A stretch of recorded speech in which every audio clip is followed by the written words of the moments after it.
हजरत इमाम हुसैन के बेटे इमाम ज़ैनुल आबिदीन अलैहिस्सलाम, आप घर में दाखिल हुए, फटाफट वापस चले गए।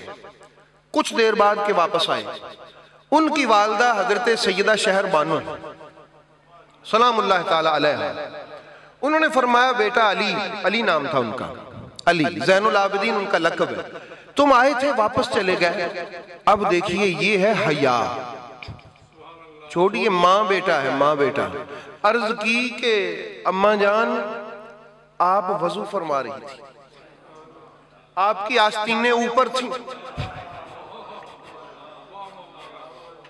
आपकी आस्तीनें ऊपर थी, आप वजू फरमा रही थी।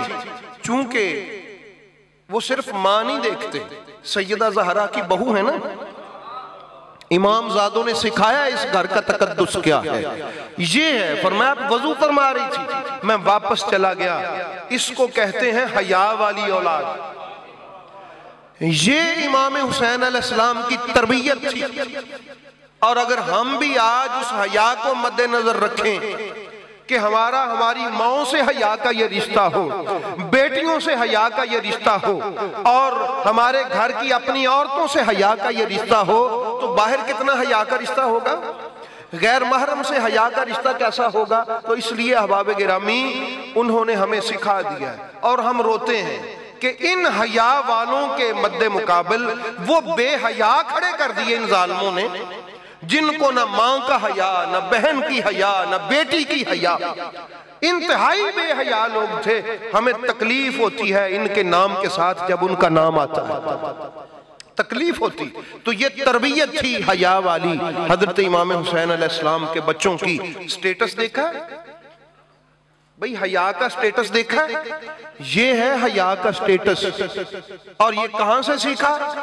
हजरत इमाम हसन अलैहिस्सलाम खाना खा रहे हैं घर में, और ये इमाम ज़ैनुल आबिदीन अलैहिस्सलाम से भी मंसूब है, अपनी मां के साथ खाना खा रहे हैं। आपने पर्दा किया हुआ है ऊपर प्लेट के। वो पूछती कि बेटा ये क्या किया हुआ है? फरमाया अम्मा दिल डरता है कहीं बेअदबी ना हो जाए, उस जगह पे मैं लुकमा ना लगा लूं जहां आपने हाथ बढ़ाया हो। डर डर के हाथ बढ़ा रहा हूं, पहले आप लगा लें, और फिर भी पर्दा किया हुआ है कि कहीं मुझसे बेअदबी ना हो जाए इस लुकमा लगाने में। ये है तरबियत मेरे रसूल पाक के घर की। आज बच्चे अपने माँ बाप का एहतराम नहीं करना जानते। अगर उनका एहतराम सीखना है वो भी आपको इसी घर से मिलेगा, इसी घर से मिलेगा। उनको मानना है, उनसे सीखना है, तो इसी घर से ये सिखाया जाएगा। इसलिए अहबाब गिरामी ये घर हमें सिखाता है कि लोगों आओ अदब सीखो, आओ तमीज सीखो, आओ इल्म सीखो, आओ हया सीखो। यही चीजें होती हैं ना, हया सीखो, हया क्या चीज है, इल्म क्या चीज है, अदब क्या चीज है।